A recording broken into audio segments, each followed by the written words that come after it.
Well, hello there. So, just catching up here. I'm going to try to explain if you just jumped on. Found my channel here.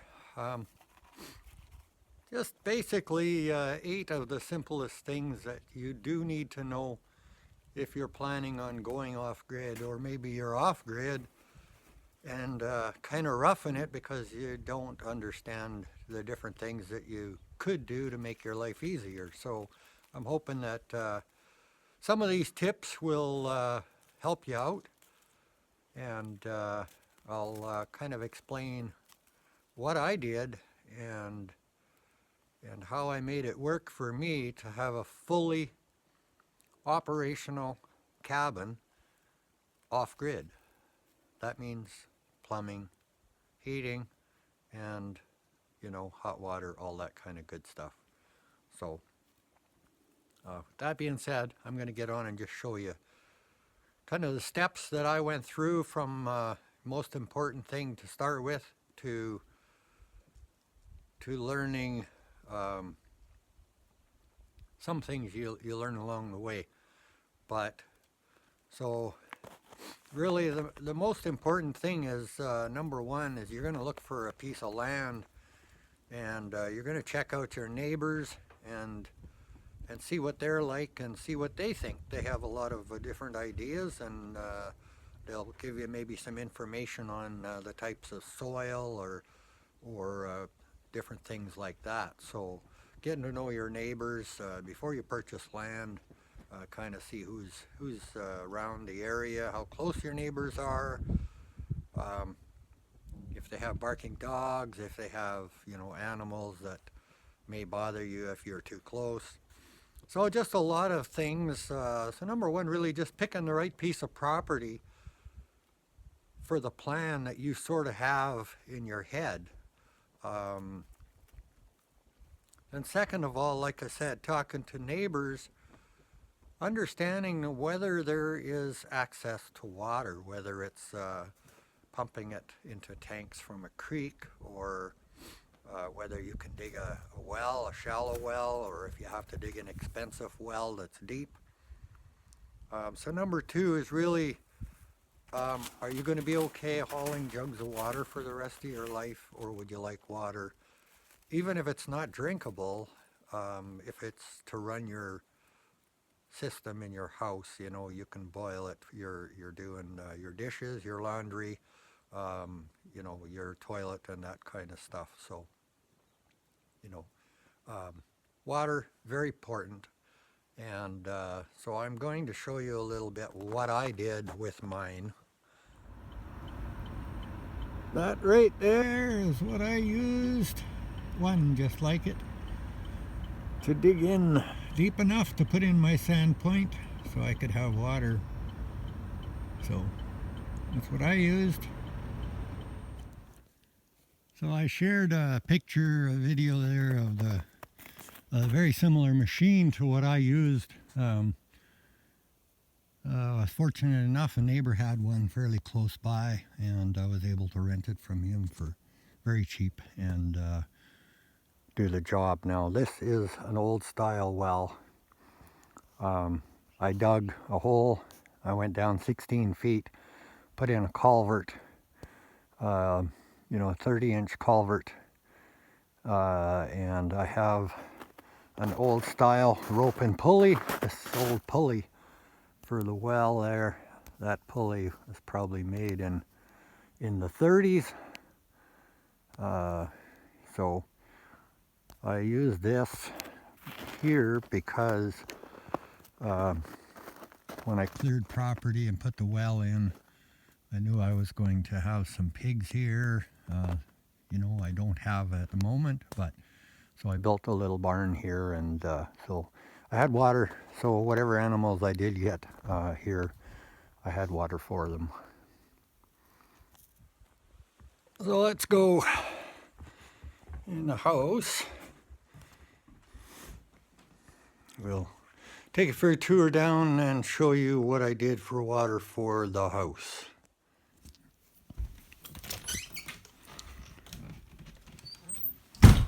sorry, the house or the cabin or whatever you want to call it. It's a little bit of a disaster, but this is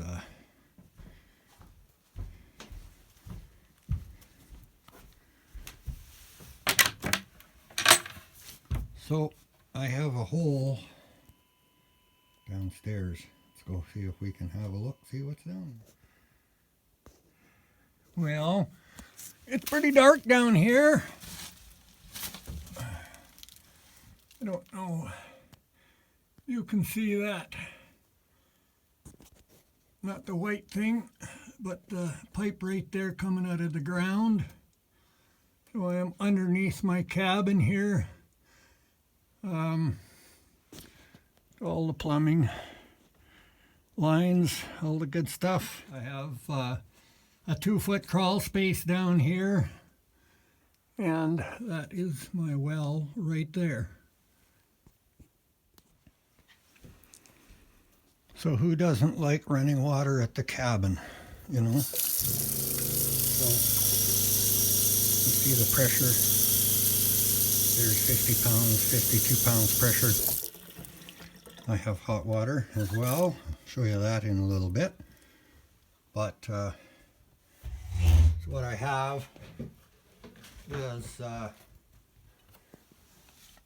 have a pump right here. That is my water pump. It's just a 12-volt RV water pump. That's what runs my whole house.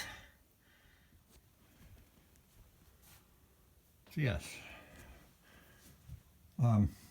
built a cabin, and I wanted hot water, so I put in a propane powered hot water tank, and it uses very little propane. I mean, I needed propane for my kitchen stove as well, so, and I put in a full-size shower, all one piece bathtub. Yes. And lots of water, no shortage of it. So that is my little bathroom, workable, off-grid. Now what goes up must go down, or what goes in must come out. So this is my septic tank. We're a little covered in snow, but I have a septic tank buried here, and pump out. And if you look way out there, right beside that pile of dirt, is a pump out. Now, you have to check to see in your county. Sorry, I'm shaking you around. I'm trying to do this with a phone. You have to find out what their rules are on whether you can have a septic system pump out, or a field, or, you know, you have to be on a big enough piece of property that your pump out's far enough from property lines. Different counties have different rules, but you check that out if you have a big enough piece of property. I have 10 acres here, for those of you that don't know. And pump out has to be in the center of my property. So that is the sewer. Now, looking around, I'm going to show you something else. So I knew this land already pretty well, so I didn't have to do a lot of research. Knew where the highest land part of it was and stuff. So, I mean, if you're way remote, you know, you may be taking your stuff by boat or quads, skidoos, hauling it to set up an off-grid cabin or homestead. But access is very important. Like, how am I going to get my material to my cabin, to my build site? You know, if you're going to be doing a bunch of cementing, you're either do it by hand, or you have to have good access. You know, cement trucks, gravel trucks, they're all heavy. So you have to know your access, or you're doing a lot more work by yourself. So now you may or may not want to do a lot of gardening or anything like that. This is my raspberry patch. Raspberries do very well. It doesn't have to be really great soil. But your soil is very important if you're going to be planting a lot of other stuff or fruit trees or anything like that. I built planters so that I can add better soil in the top and less bending over, working around them, working in the garden as you get older, but grows potatoes very well. So, you know, just asking some questions. If your land that you're looking at is all sand or rocks or hilly that you just don't have the topsoil, then you might not do the gardening that you want to do without hauling a lot of dirt in. So very important to see for what your needs are going to be. Check out your soils. So what are you going to run stuff off of? I put up some solar panels and I put them on the roof. As you see, they're standing pretty straight up. I'm going to start laying them back because the sun is higher in the sky now. But in wintertime, if you keep them just about straight up and down, they still draw enough power, what their ability is, and the snow doesn't stay on them. Most of it will fall off. You don't have to shovel it off or sweep it off. So mine are adjustable and just, you know, access, getting on the roof for wood stove. That kind of thing. So I will show you.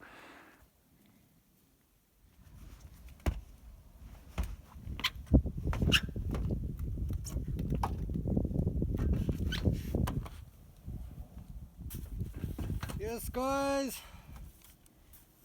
off grid, there's chores. So just this is something you have to do.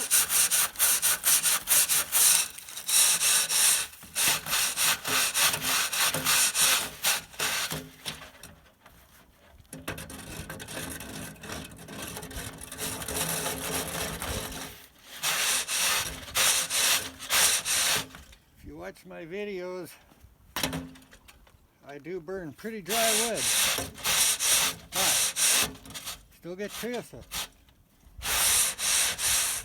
I have to keep my stove turned down so it don't run too hot, and that's part of the reason. But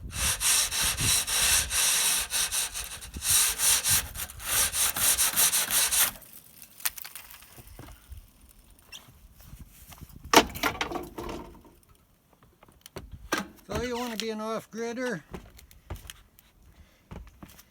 you're just going to start. And remember that you got to get on your roof.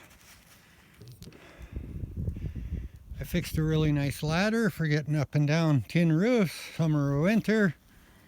But this is one chore that has to be done when you're off-grid. Now for me, coming to start everything off-grid, knowing that our winters get down to minus 40 Celsius, or well, this winter was minus 50, but a shop is very important.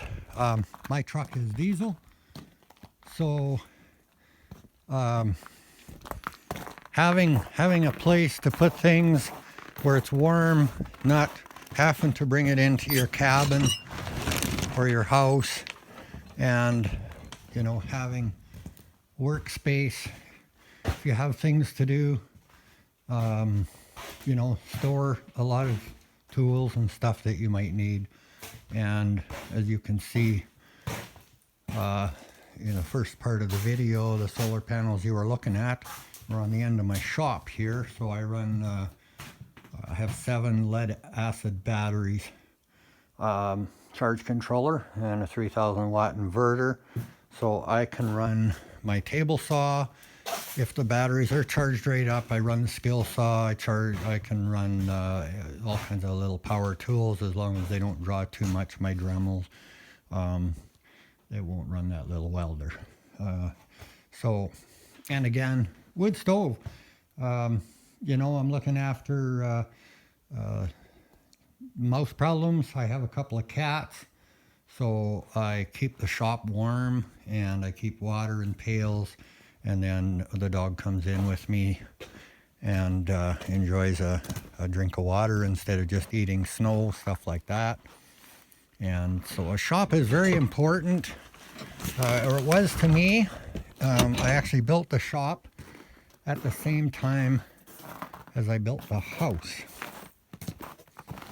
So looking at this under this tarp is, you're going to have wood supply. So jumping into the eighth kind of most important thing is, are you building where there's absolutely no trees or access to firewood maybe a long ways away? If it is, you're going to hate it. Where I live, and I have enough property here that I get a lot of firewood off my own property and stuff. And but I have access to a lot of crown land, or provincial or state land, whatever you might be calling yours in your area, where there is a lot of dead trees, and you just get a permit. You can go cut. It doesn't cost anything for the permit, but you can go cut dry standing or dry that's fell down. We try to leave some of them if the woodpeckers are making holes and all that kind of good stuff, and they're kind of rotten. Leave them for the birds and stuff to utilize as their homes. And but there is a ton of dry firewood around. This here, I cut off some of it on my property here. This was poplar, and then just split it, rick it up, and let it dry really well. Tarp the top of it in the winter, not the sides, just the top, and it will dry really nice, give you awesome firewood for the next year or 2 or 3 years. You can leave it stacked. It stays dry if you keep the top covered. So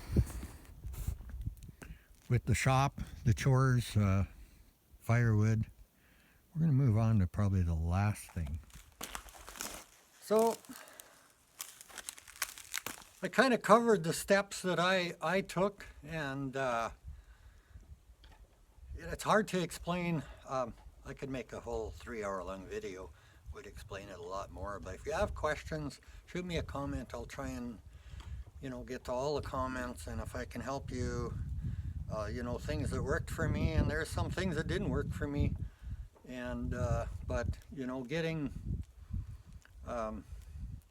hurt and then coming into this going off grid, I wasn't really sure if I was going to be able to do it, but I kind of thought I could.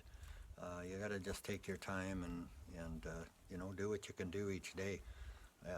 Rome wasn't built in a day. You're not going to do it overnight. 10 years down the road, you're still going to be building and trying to improve things better as you see you've built something, and then you realize that maybe you can improve it a lot. So those things happen, but your basic needs, and I run I know a lot of people have a hard time to believe that I moved in here and built what I built, and I never worry about anything freezing up. My well is underneath my house. If it should ever go dry, it goes dry. Then you put in a water tank and haul water, or dig another well outside and tie it in. But I do have the shallow water here, and at 16 feet, these RV pumps, as long as your water table is up a little higher, and I just put in a foot valve on the bottom and then a check valve only about 3 feet below the pump, and so I never lose my prime. So getting simple things like that, and it's just simply checking with your county, see if you can have a septic system. If you can, then you can use more than just gray water or having showers. Even if you can't have a septic system, having the water hooked up at least for your summer months and stuff, and just hooked up so you can drain it off. But so like I said, kind of number 8 is more my physical abilities at the time. I didn't know how long I was going to be able to go, or how much in a day I was going to be able to do. So if physically you don't think you can do it, then don't do it, because there is lots of people that do try and do things like that, and their health is not as good as they think it is. And just check with your doctor, make sure you can get really physical, that kind of thing, and do stuff, exercise. your abilities to get around and do what needs done. The hauling wood and gardening, and if you do a lot of canning or have a lot of animals on your little homestead. I had animals, but I'm actually gone quite a bit, and I may get some again. I'm not sure, but the price of grain went way up, and it was just not feasible for me to keep animals. You know, just being gone too, and then having to get somebody to come and look after them, right? So if you're going all off grid, this is things that you have to think about. You know, start homesteading and have a bunch of animals, and something happens, and you may have to get someone to come look after them while you're gone or whatever.